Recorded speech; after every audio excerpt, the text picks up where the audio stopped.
नमस्कार, मी विवेक सावंत. मी Maharashtra knowledge corporation limited या संस्थेचा चीफ मेंटॉर आहे. पूर्वी मी विद्यार्थी सहाय्यक समितीचा ट्रस्टी होतो आणि आदरणीय प्रतापरावजी पवार यांच्या नेतृत्वाखाली ही संस्था कार्यरत आहे.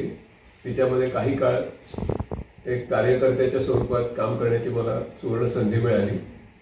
त्याचं मला खूप अप्रूप आहे. आणि महत्त्वाची गोष्ट म्हणजे की आज खूप दिवसांनी माझं इथे येणं झालं. तुषार रंजनकर माझे स्नेही आहेत, त्यांनी मला बोलवलं आणि मग मते सर, अमृते सर, दुर्गेश सगळ्यांची भेट झाली. आणि आत्ता जो कार्यविस्तार झालेला आहे समितीचा तो पाहून मी अक्षरशः थक्क झालो. आणि आपलं जर हॉस्टेलची जी संख्या आपण वाढवली, 500 विद्यार्थिनींसाठी 500 विद्यार्थ्यांचं जे हॉस्टेल आपण वाढवलं, तर तो तर एक चमत्कार आहे असं मी म्हणेन. इकडच्या कार्यकर्त्यांचं आणि प्रतापराव आणि सगळ्यांच्या नेतृत्वामुळे एक विलक्षण असं काम महाराष्ट्रामध्ये उभं राहतंय, याचा मला खरोखर मनापासून अभिमान आहे. मला असं वाटतं की स्वर्गीय अच्युतरावजी आपटे यांची जी व्हिजन होती ती पुढे चालवणारे त्यांचे खरे खरे उत्तराधिकारी त्यांना मिळाले. हे फार भाग्य कमी लोकांना मिळतं, कमी संस्थापकांना मिळतं.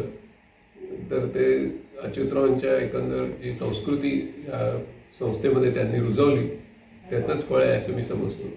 या संस्थेचे जे माजी विद्यार्थी आहेत त्यांच्या एकेकाच्या सक्सेस स्टोरीज आज मला ऐकायला मिळाल्या आणि माझ्या तोंडून सहज वाक्य पडलं की ते सगळे माझे विद्यार्थी जे आहेत आपले, ती आपली एक मोठी एक गुडविलची बँकच आहे. आणि अर्थातच त्यांच्यामुळे खूप कार्यविस्तार आपला पुढे होतो आहे.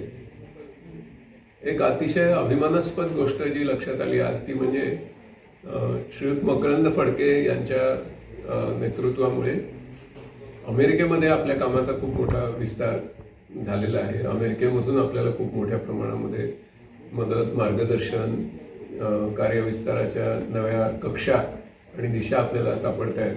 ही पण खूप महत्त्वाची गोष्ट आहे.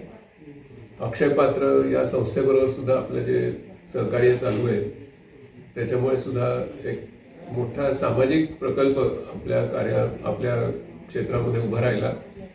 त्याचा अनेक शाळांना आणि इतरांना खूप उपयोग होतोय. मला असं वाटतं की पुढे जाऊन विद्यार्थी सहाय्यक समिती आणि स्व या दोन्ही संस्था मिळून एक आदर्श असं 21व्या शतकाचं एक म्हणजे सस्टेनेबिलिटी युनिव्हर्सिटी ही तयार करू शकतील की ज्याच्यामध्ये सस्टेनेबिलिटी आणि स्पिरिच्युअलिटी या दोन्ही गोष्टींचा अमोघ असा संगम झालेला आपल्याला बघायला मिळेल.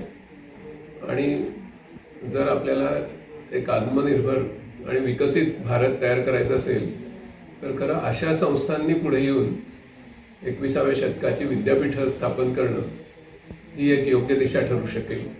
त्यासाठी माझ्या खूप खूप शुभेच्छा. धन्यवाद.